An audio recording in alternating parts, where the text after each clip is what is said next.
bridge project here in the city.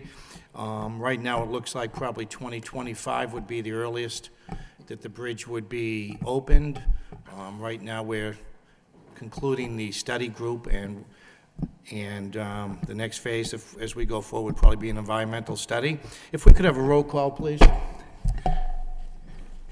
Chairman Laurie, Here. Councilor Kennedy, Yeah. Councilor Mendonça. Here. 3 present. Before we go to the public, does any of the councilors have any questions or any comments they'd like to make as we move forward? Okay. Councilor Thank you, Mercia? Mr. Chairman. I just have a comment, because when I think of 2035, 25. no, but when I thought of 2035, as they suggested, I knew I'd probably be dead by then, and I want to see this new bridge. So 2025 gives me some sort of hope. So that's a good thing. Thank you. I'll be here. If we could, if there's no objections, I'd like to open it up with probably Beverly Woods from the Northern Middlesex County Governments and some of their thoughts on this bridge for the council. Well, as many of you know from the presentation that was done for the council a month or two ago, this is a study that's been going on for some time now. We're at the point where we have 4 alternatives that are being brought forward. And what we're asking of the city right now is to let us know whether or not there are any of these alternatives that you feel are preferable compared to each other, or if there's a particular alternative that you find troublesome that you would like to see not go forward. The next step for this project will basically be entering into the federal and state environmental permitting process. Right now, the recommendation of our consultant is to basically bring all 4 alternatives forward into that environmental review process. If the city does not like one of these alternatives or feels strongly about one of these alternatives, it would be good to know that now so that that can be stated in the report and can be considered by the state and federal agencies as the project moves forward. We could file that report now. It's my understanding, before the report goes forward, or we could wait to the public comment period afterwards. I think when the group comes back, will probably be in June or maybe early July, and then it's my understanding it's about a 45-day comment period. So the council would have really within that 45 days also. Right now, So- we have a draft report that's being reviewed internally by the Project Advisory Committee and the Technical Work Group, and we'll be releasing a public draft sometime in July. And we're asking for this input now so that we can incorporate any comments that you might have into the draft document that actually goes out to the public for review.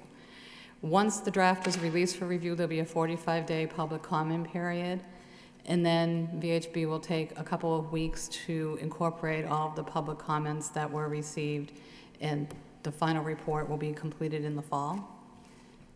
Let me ask you a question, if there's no other councilors want to speak right now. If NEMCOG, if the engineers and the traffic people at NEMCOG have a preference that they have looked at?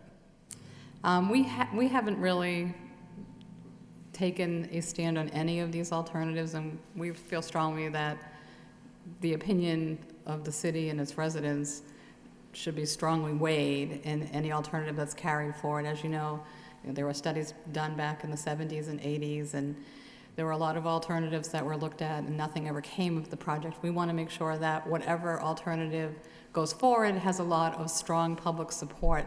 So this time we can actually see this project come to fruition, because advocacy for this project will be critical. Okay, thank you. If we could, maybe turn it over to the Department of Planning and Development, the Director Adam Bakey and Eric Eby, the traffic engineer, if they've looked at the project and they've come to any findings. Thank you. Well, I'll actually let Eric weigh in from a traffic point of view. From a, I guess, an economic development point of view, the alternatives are generally somewhat similar, but I guess I would raise some concerns about the alternative that has significant property impacts on the former drive-in parcel and some of the adjacent parcels, which might, over time, have some real economic development value for the city intact, and that actually might be enhanced with some of the other alignments. But the alignment that takes a substantial amount of that land for various ramps and things may have a negative economic development side to it. But beyond that, I think it's really primarily a traffic question, and I'll turn that over to Eric to weigh in on that factor. If I could, before we go any farther, the option you're talking about is the one that would go over the boulevard and through the land and go right to Ferry Road. That's the land we would be taking. Yeah, there's one of the options, and I forget which number it is, but one of the options has a grade-separated crossing of the boulevard, and then it requires a substantial amount of then, ramping that would have significant property impacts on some of the privately owned land up there. And there's obviously an economic development question, and there also is obviously a property acquisition question there. Generally speaking, it's been our recent experience that when the state takes on a transportation project for the city or for the benefit of the city, that the city actually is charged with the responsibility of doing the land assembly. So another concern with that particular scheme would be that it is quite likely the city might be responsible for the costs as well as the actions associated with acquiring all of that land to create the right-of-way to allow for it. So that may be another reason why it's in our interest to find or to recommend a version that has minimal property impacts. Thank you. From sitting on the advisory board, and I know Beverly's on it, Mrs. Woods, when we look at the total cost of the bridge, that's for the bridge, and it doesn't include the land takings and some of the infrastructure within the city. That would probably be our cost. So I think as we do move forward, a report, that being included would be, in the reports would be good for the councilors. Mr. Eby? Thank you. Looking through the report and looking at the four alternatives for the bridge alignment, the one that I have a preference for would be the one that aligns the bridge with Old Ferry Road to make one four-way intersection along the boulevard. And that way you would get rid of the existing intersection where the bridge comes out now. So you just have one signal along the boulevard in that stretch instead of the two. It's easier from a traffic, operations perspective to just have one intersection out there. Now, with your studies, right now, we've put a camera on the boulevard, on the lights. It's, and when traffic isn't on the boulevard, the bridge is just empty. Will we be doing something like that if we do go to that alternative? Have a structured camera or some type of device? If there's no traffic on the boulevard, the bridge just constantly empties? Obviously, the design hasn't been finalized at this point, but that's certainly something we can ask for during the design of the intersection. What type of detection equipment is used as part of the signal? It seems to have made a pretty big impact over in Pawtuckaville now, and traffic seems to be at least moving on that side of the river. And again, with this study, and I think we've all concluded, the north side, I think, probably will get some relief over in Pawtuckaville, but the south side, when you come over that bridge, 4 lanes, and there's going to be bicycle lanes, pedestrian paths, you're still going to have 2 lanes on Wood Street, and there's going to be a substantial impact with the traffic on the south side. Any questions by the councilors? Councilor Mendonça. I know we have 4 options at the moment, one of them being the one that goes over Pawtucket Boulevard with the land takings. And I'm just wondering if the traffic impacts of that version, notwithstanding the economic development impacts, would that be more desirable than the other options for traffic on Pawtucket Boulevard? All right. According to what the consultants have told us so far, there's not a substantial impact or benefit one way or the other traffic-wise for all 4 alternatives. You have a little more traffic at some locations and less traffic at others. You would have 3 intersections along Old Ferry Road that would need signals. I mean, well, at Varnum Ave would need a signal. The new bridge intersection would be signalized, and then you'd still have the signal at the boulevard. So you'd have 3 signals along a short stretch there. you know, it's, Yeah, it would still eliminate one of them on Pawtucket it would Boulevard. eliminate the one on the boulevard, but you still have the one at Old Ferry in the boulevard. But there'd be less traffic at the old ferry and, because the bridge intersection per se wouldn't be there. It would Yes. come over and then it'd just be a ramp off to get back onto Pawtucket Boulevard. But there would also be exits on Pawtucket Boulevard that wouldn't require any lights. So I thought it might move the traffic more Yeah, there'd be smoothly. like a slip ramp onto the new bridge from the Yeah, boulevard. and there's an exit down at Pawtucket Boulevard inbound also that could reduce the amount of traffic at the lights. Yeah, there could be there'd be slightly more traffic there, and, you know, more traffic along Old Ferry Road, but less traffic at the boulevard intersection. Because as I looked, I attended many of the meetings, so as I looked at all the options, I mean, if I were ranking the three options, or four options, the one that's probably least favorable to me would be number 4, which is the same alignment as 5, but it just comes down at Pawtucket Boulevard like it does now, it just moves further west. But all that does is give us a bigger bridge and doesn't really align with any particular intersection. So it'll be a little more costly than option number 2, which to build it in place. The downside of building it in place, it'll have to be phased to build half of it, demolish the existing bridge, then build the other half right next to it. That would probably be, so the next lower option for me would be to leave it in place. I actually do like the option 5, notwithstanding losing some, or having to do the land takings in order to make it happen. I think it'll give us the most flexibility going forward, even though it's more costly than the other two. And if that were not to be an option, for whatever reason, then I think the alignment with Old Ferry Road would be best. So if I were had my druthers, I'd either be going for option 5 or option 6, option 6 being the alignment with Old Ferry Road. Thank you. Councilor Kennedy, any questions? Yes, thank you. Beverly, when, the consultants that you have now, doing the study that they're doing right now, when will they be completed? I'm unclear. Is it going to be in July, or will it be in the fall, or? We actually just extended their contract until November. Then we built some time in there for MassDOT review of the report, which wasn't initially in the original schedule. So the draft report will be available to the public in July. There's a 45-day comment period. And then they'll address comments that come out of the public comment period and the comments that come from the city and also from MassDOT. We hope to have the final report in the hands of MassDOT by September. We built a little bit of wiggle room into their contract in case there are issues that are raised by MassDOT that might take more time to address. Okay, and then the next phase would be, what did you call that? What would be next? Next would be environmental permitting, and actually before that comes the task of finding funding to pay for the environmental permitting. How much would that cost, you know?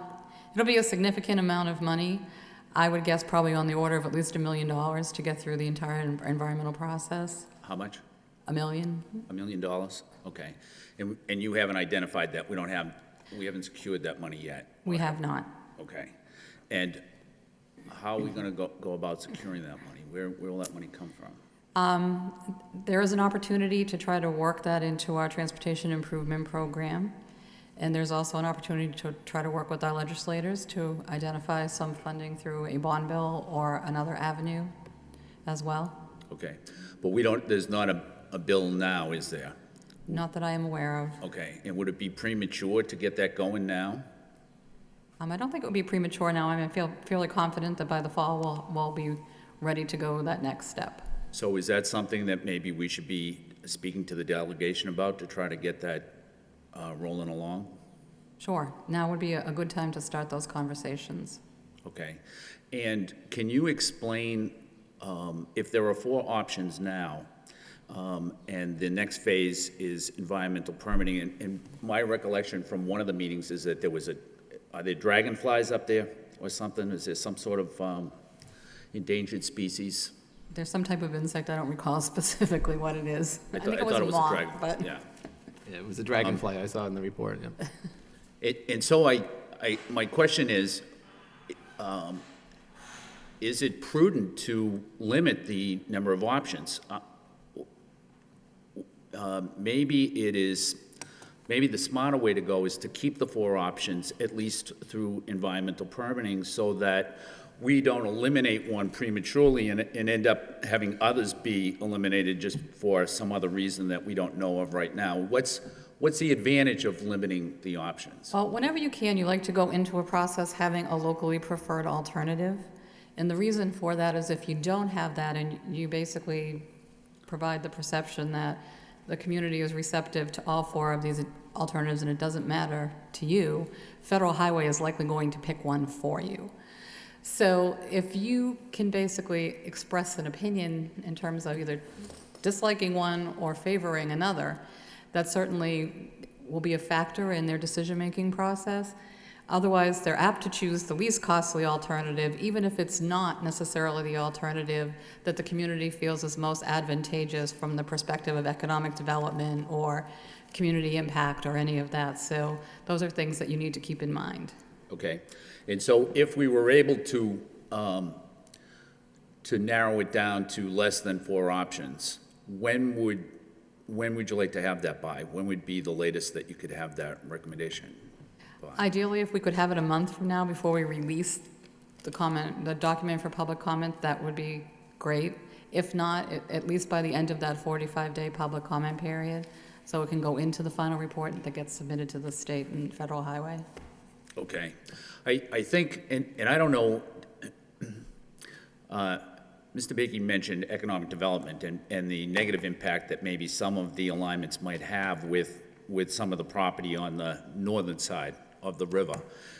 Did the consultants consider that? Did they weigh in on that? That's something that should be taken into consideration, I would think.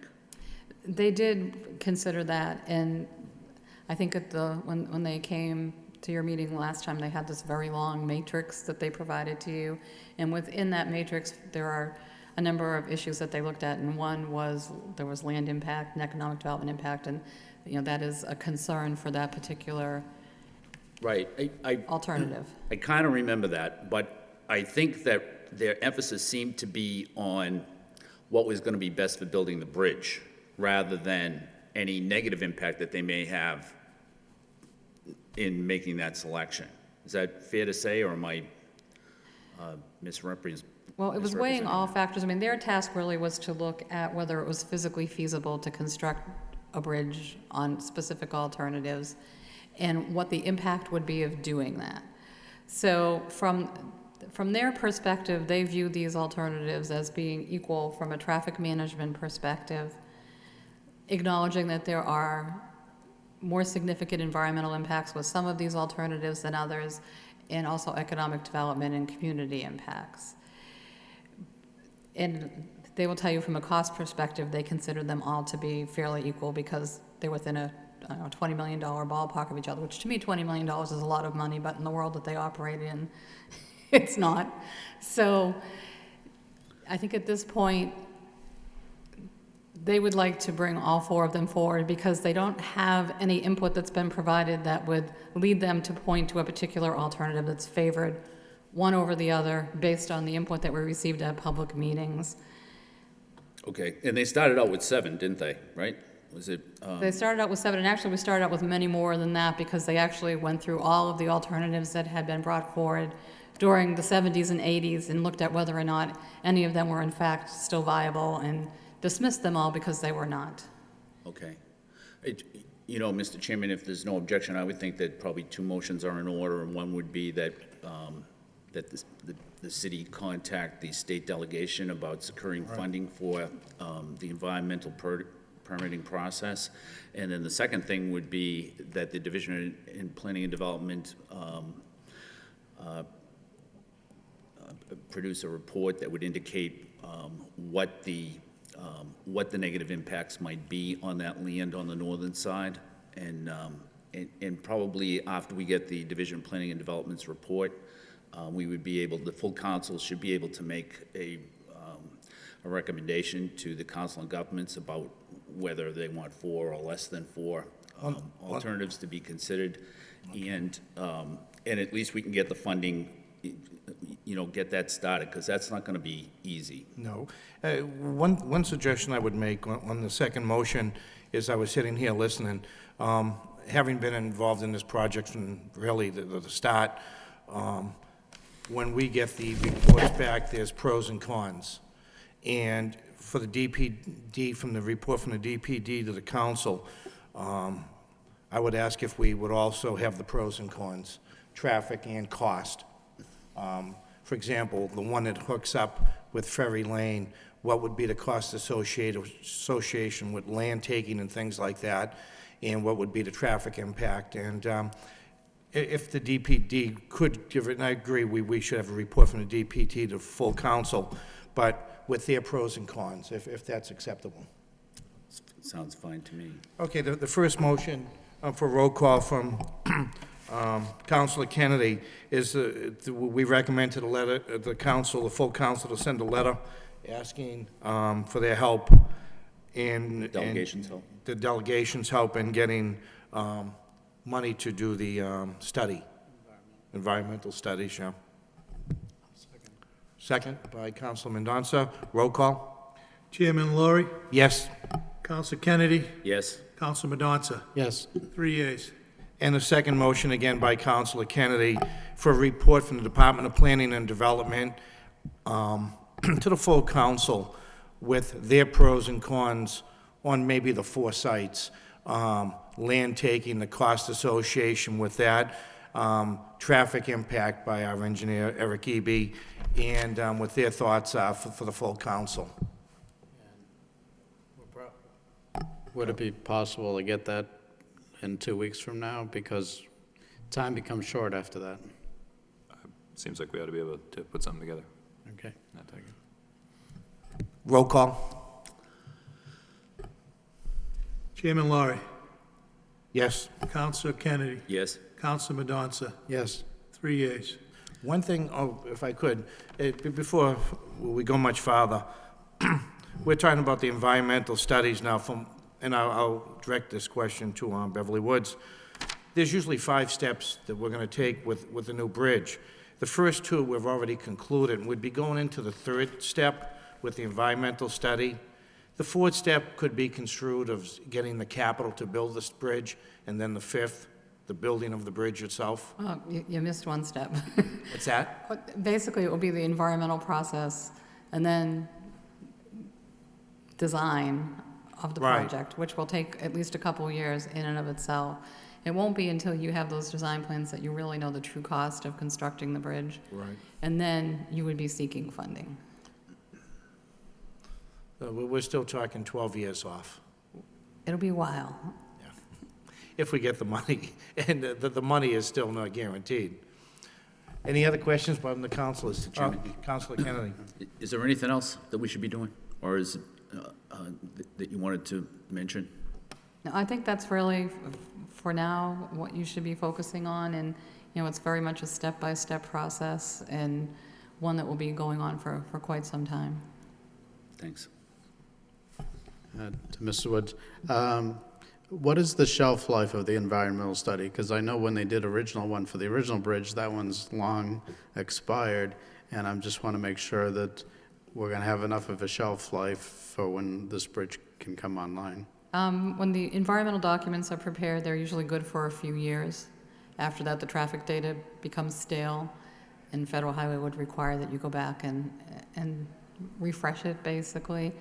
I think we don't have the complicated issues that we had last time involving the landfill, and that's really sort of what got in the way of getting things finished last time. So I don't see any reason why there would be, roadblocks that would interfere with that schedule.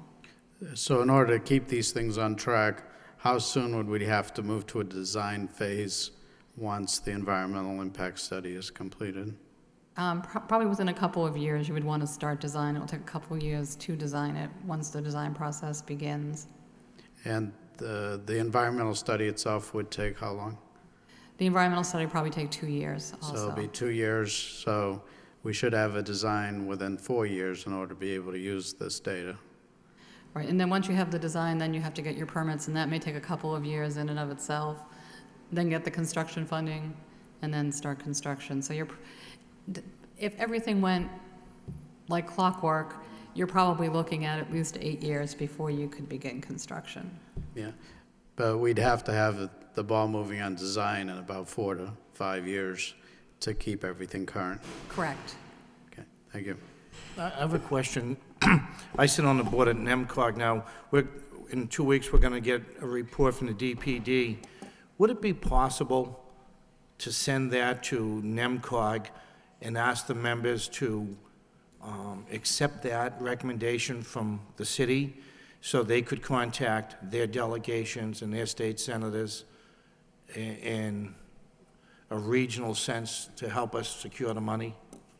You could bring it to the council and ask them to support a request to the legislatures for Right. money, and we could send that off as a letter from the council. We have a meeting a week from tomorrow, and is the agenda set yet? No, I could put it on the agenda If if we you'd could like. put that on, and I'm going to bring that to the full NEMCOG board, and we'll probably have the report in the July meeting from the DPD, and we'll ask that they accept our recommendations, and we'll send letters to not only their towns, but their delegations asking if they would. Sure. Yep. Mr. Chairman, if I could? Yep. We're looking at an 8-year schedule here at best. I don't think a week is going to make, No. if we cut off a week, it's not going to really do all that much. If they're looking for something from the city by July, it seems that when we get the report from the Division Planning and Development, it can come before the full council for a discussion. It's coming before to the it's- full, absolutely. Yeah, okay. I'm just going to bring it up for discussion at NEMCOG, and then it wouldn't be till probably the July meeting when we take that roll call. But it would come to the full council first, and it's just something I want to present as an idea to the NEMCOG board. So we'll be ready in July to take that vote as we move. Mr. Bakey? So, point of clarification, I think, in terms of what you're looking for from DPD. I think what I heard earlier was you would like a kind of an assessment of pros and cons and, best guess of what some of the sort of cost range might be beyond the information that's already been provided to you for all 4 alternatives. I think what I'm hearing now is that you're interested in an actual recommendation from us, which we can do, but I also had heard earlier, I thought that the council wanted the ability to make the recommendation. Right, I'm not sure right. we want to Right now, I'm just, deprive you of that opportunity. right. Mr. Chairman? Go ahead. Councilor Kennedy. The format is correct, I think, or at least that was the intent of the motion, I don't think that we, or at least I didn't think about whether or not there would be parcels on the north side that might be negatively impacted by one or more of the alignments. So all that is, I made the motion, what I expected was that there would be just a report on each one of those recommendations, just to say, well, if you go with this alignment, it's going to, like the Ferry Road probably has almost none or something, but the others maybe do. And so if we're going to go and recommend one of those, we want to at least know what the impact's going to be and consider that. So that's, Right. And my discussions with NEMCOG will be to put it on the agenda next week just to get the discussion going, but it wouldn't be to the July meeting when we actually have a report from the full council. So that'd be great. Any other questions while we're here? Yes. Councilor Mercier. Thank you, Mr. Chairman. Through you to Beverly here. We're talking about another 12 years before we actually see anything happening. Is that Rook Bridge safe for another 12 years? That's my very sincere question. The short answer is yes. It will require ongoing maintenance, which MassDOT has been performing religiously. I mean, they have invested about $4 million in repairs to that bridge over the last couple of years. It's inspected on a routine basis. So as long as the level of maintenance continues, the bridge can last probably indefinitely. It's a matter of, how much money you really want to sink into fixing something that was originally intended to be temporary. And as the bridge deteriorates, the cost of making repairs becomes more and more significant over time. Okay, thank you. Thank you, Councilor. Any other questions? comments from, Motion to adjourn? motion to adjourn? Second? Nice to see you. Roll call? Chairman Laurie, Yes? Counsel Kennedy, Yes. Counsel Mendoza. Yes. 3 Thank you yeas. very much, and thank you, Beverly, for coming to the meeting.